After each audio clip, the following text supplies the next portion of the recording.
नमस्कार दोस्तों, मैं हूं आपका दोस्त प्रदीप कुमार बांगड़े। आपका इस कार्यक्रम में स्वागत है, जिस कार्यक्रम का नाम है आपके अनुरोध पर। दोस्तों, आपके अनुरोध पर आज मैं आपको बताऊंगा भारतीय फिल्मों की मशहूर अभिनेत्री, निर्माता, निर्देशक पर्ल पद्मश्री, इनकी जीवन परिचय के बारे में बताऊंगा। दोस्तों, अगर आप मेरे चैनल में पहली बार आए हैं तो आपसे अनुरोध है कि आप इसे लाइक करें, सब्सक्राइब करना ना भूलें और वीडियो पसंद आए तो अपने दोस्तों में जरूर शेयर कर दें। पर्ल पद्मश्री का जन्म 1931 को ब्रिटिश भारत में हुआ था। पर्ल पद्मश्री 1950 से लेकर 1990 के दशक में मुंबई में अंग्रेजी भाषा के थिएटर की स्टेज अभिनेत्री, निर्देशिका और निर्माता के रूप में सक्रिय थी।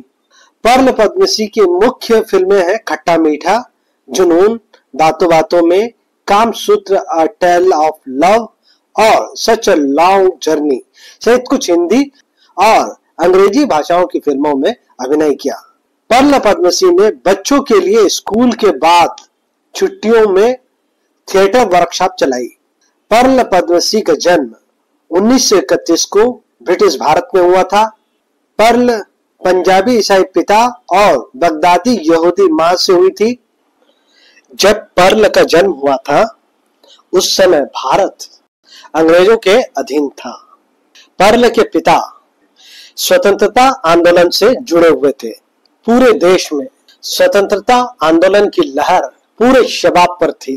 पर्ल अपने college Saint Xavier college Mumbai में खादी सलवार कमीज पहनकर जाया करती थी। वो कब थिएटर से जुड़ जाएंगी और मंच पर सक्रिय हो जाएंगी, इस बात का उन्हें भी पता नहीं था।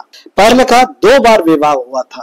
पहला विवाह हुआ था मिस्टर चौधरी से और दूसरा हुआ एलिक पद्मश्री से। इनके दोनों ही विवाह असफल रहे।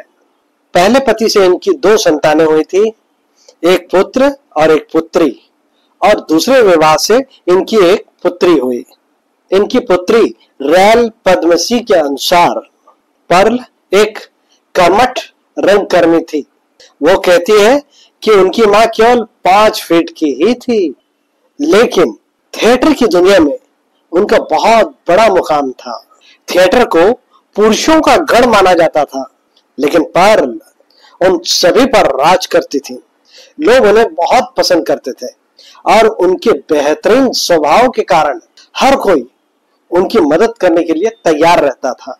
1971 तक पर्ल ने थिएटर में सक्रिय रूप से शामिल होने के बावजूद खुद के नाटक बनाने का फैसला नहीं किया था, लेकिन 1971 में उन्होंने स्वयं का नाटक बनाने का फैसला किया। वो अपना पहला नाटक द सर्पेंट एक चर्च में मंचित करना चाहती थी, जो कि एक असंभव सी बात लगती थी। वे स्कॉट्स किर्क के पादरी से मिली और अनुमति लेने में कामयाब रही। पर्ल को अजीब और गरीब विचार रखने के लिए जाना जाता था, लेकिन सभी को इस छोटी सी महिला पर बहुत भरोसा था, जिसके पास बड़े विचार थे। शो के लिए पर्ल चर्च के पूरे फर्श पर सिल्वर फॉइल लगाना चाहती थी। इस समय उनकी बेटी रैल पद्मश्री 8 या 9 वर्ष की थी और वो देखा करती थी कि उनकी माँ क्या कर रही है। किसी को पता नहीं था कि पर्ल के दिमाग में क्या है। पर्ल ने अपनी बेटी रैल पद्मश्री को भी काम पे लगा दिया। रैल पद्मश्री कहती हैं, तब मैं 8-9 साल की रही होंगी। हमने उनसे कोई सवाल नहीं किया। फर्श पर फॉइल लगाने का जो अनुभव उन्हें मिला वह रैल की बचपन की सबसे ज्वलंत यादों में से एक है। उन्होंने बताया, ये उनके थिएटर के पहले पाठों में से एक था, जहां टीम के प्रत्येक सदस्य को हर तरह के काम के बारे में जानना था और सहयोग करना था। रैल पद्मश्री के अनुसार उनकी मां पर्ल को शुरू से ही बड़े बड़े स्थानों पर प्रयोग करना अच्छा लगता था, जिससे शानदार प्रदर्शन होता था। लेकिन इसका एक नुकसान भी था। लागत बहुत लगती थी और खर्चा बहुत करना पड़ता था। लेकिन पर्ल को अपने नाटकों को नए नए तरीकों से और भव्य पैमाने पर प्रस्तुत करना पसंद था। पर्ल के पास कोई प्रायोजक नहीं था, लेकिन जब भी वह कोई नाटक करती थी तो शो हाउसफुल हो जाता था। यह एक आश्चर्य की बात थी। रैल कहती हैं, मुझे तो आज तक नहीं पता कि मेरी माँ ऐसा कैसे कर लेती थी। परल बहुत सख्त कार्यकर्ता थी। उनके कलाकार लाइनें याद किए बिना रिहर्सल में भी नहीं जा सकते थे। वे इस बात पर भी जोर देती थी कि सभी एक्टर सही तरह के जूते पहने, जिससे उन्हें मंच पर सही चाल चलने में आसानी हो, क्योंकि किरदार की चाल उसके किरदार से मैच करनी चाहिए। अभिनेताओं के जूते से उनके किरदार की सही ऊंचाई का सही अंदाजा मिलता है। छोटी से छोटी बातों का पर्ल बहुत ध्यान रखा करती थी, इसीलिए उन्हें एक विलक्षण मंचकर्मी माना जाता है। अपने थिएटर, अपनी खास हंसी के अलावा वह एक और काम के लिए भी जानी जाती थी, और वह था खाना बनाना। उन्हें खाना बनाने का बेहद शौक था। जिस तरह वे थिएटर में अपने जुनून को दिखाती थी, उसी तरह खाना बनाने में अपने जुनून को दर्शाती थी। उनकी बेटी रॉयल पद्मश्री के अनुसार बेला टेरिस में उनका घर हुआ करता था, जो हर मानसून में टपकता रहता था। हर साल उसे ठीक कराया जाता था, लेकिन हर मानसून में वो फिर टपकता था। टपकते पानी को इकट्ठा करने के लिए, बर्तन और पैन इधर उधर रखने के लिए रॉयल पद्मश्री भागा करती थी। रॉयल पद्मश्री हंसते हुए बताती हैं, कद में छोटे होने के कारण उनकी माँ जब खाना बनाती थी तो बर्तनों तक पहुंचने के लिए उन्हें स्टूल की मदद लेनी पड़ती थी। एक समय रॉयल पद्मश्री बाहर से जब घर पे आई तो उन्होंने एक मजेदार दृश्य देखा। बारिश हो रही थी, घर टपक रहा था। मम्मी पर्ल स्टूल पे खड़ी थी, चम्मच से बर्तन में शोरबे को हिला रही थी। बगल में खड़ी थी उनकी गवर्नेस, जिसके हाथ में एक छाता था ताकि पानी पर्ल को ना भिगो सके। पर्ल बिल्कुल गंभीर भाव से एक टक अपने खाने बनाने पर ध्यान दिए हुए थी। इसी तरह की अनगिनत यादें आज भी उनकी बेटी के दिलों में घर किए हुए हैं। पर्ल पद्मश्री के दूसरे पति एलिक पद्मश्री के अनुसार पर्ल पद्मश्री 1950 के दशक में मुंबई के सेंट जेवियर कॉलेज में कॉलेज के ड्रामेटिक क्लब की सचिव थी और ऑस्ट्रेलिया में मानव विज्ञान का अध्ययन करने गई थी। पर्ल पद्मश्री के पहले पति का उपनाम था चौधरी।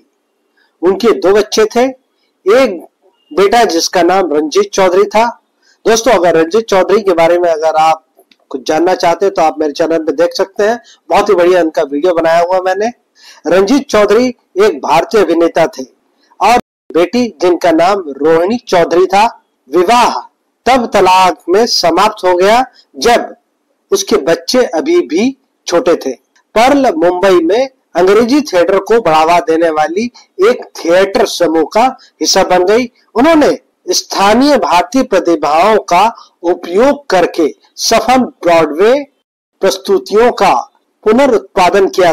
पर्ल ने मंच, स्कूलों और संगठनों के लिए निर्देशन, अभिनय और निर्माण का काम किया।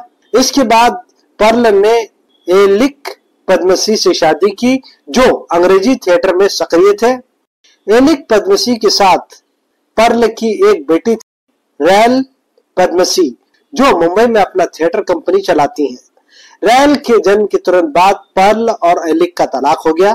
पर्ल पद्मश्री की मृत्यु 23 अप्रैल 2000 को हुई। उन्हें बांद्रा के एक ईसाई कब्रिस्तान में दफनाया गया। दोस्तों, इन्होंने 14 से ज्यादा फिल्मों में अभिनय किया और कुछ का निर्देशन भी किया। 1966 में the boy who wouldn't play Jesus इसका निर्देशन किया। 1985 में ब्राइटन बीच मेमोयर्स का भी इन्होंने निर्देशन किया। इनकी प्रमुख फिल्में 1978 में आई हंगामा बॉम्बे स्टाइल, इसमें वो चाची के रूप में थी। इसका निर्माण भी पर्ल पद्मश्री ने किया।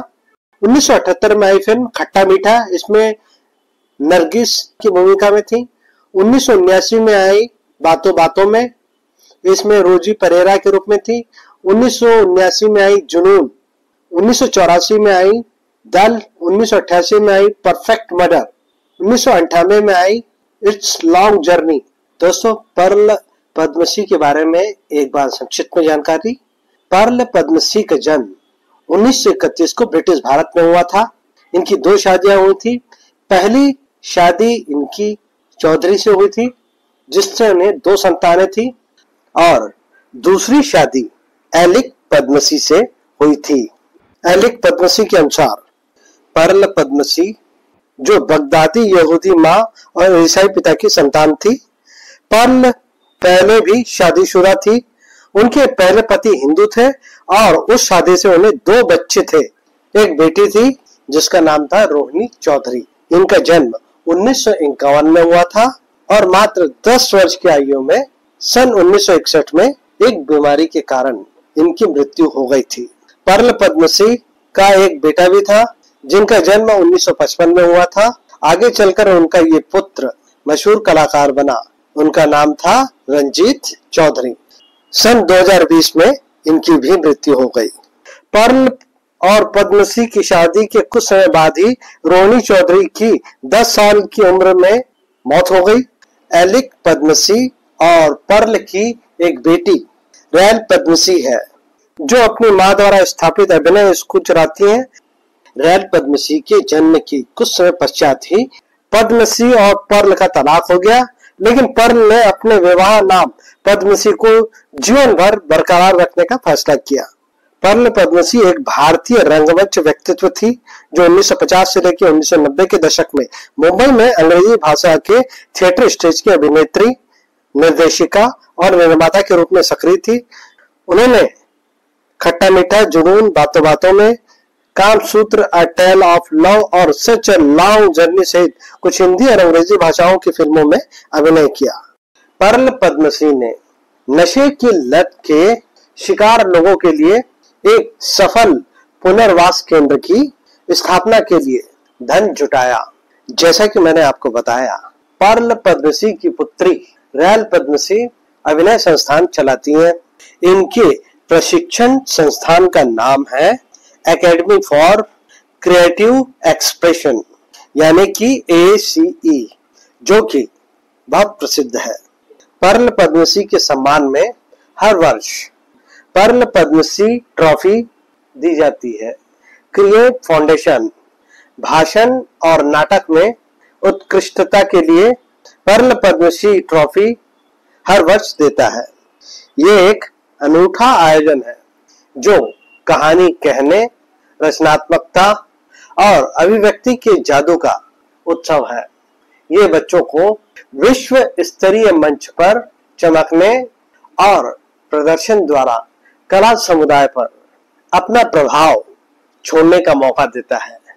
पर्ल पद्मसी के कुछ पिक्चरों के नाम: सच अ लॉन्ग जर्नी 1998 में आई, Kamasutra a tale of love 1996 में आई, द पीकॉक स्प्रिंग 1996 में आई, Ramayana the legend of prince 1993 में आई, वेस्ट इन वेस्ट 1989 में आई, द परफेक्ट मर्डर 1988 में आई, पार्टी 1984 में आई, आदत से मजबूर 1982 में आई, स्टेइंग ऑन 1980 में आई, बातों बातों में 1979 में आई, जुनून 1979 में आई, खट्टा मीठा 1978 में आई, हंगामा मुंबई स्टाइल 1978 में आई। तो उम्मीद करता हूं दोस्तों, पर्ल पद्मसी के बारे में मैंने आपको जो जानकारी दी वो आपको जरूर अच्छी लगी होगी। तो इसी के साथ अपने दोस्त प्रदीप कुमार बांगड़े को इस कार्यक्रम से जाने की इजाजत दीजिए। नमस्कार, जय हिंद।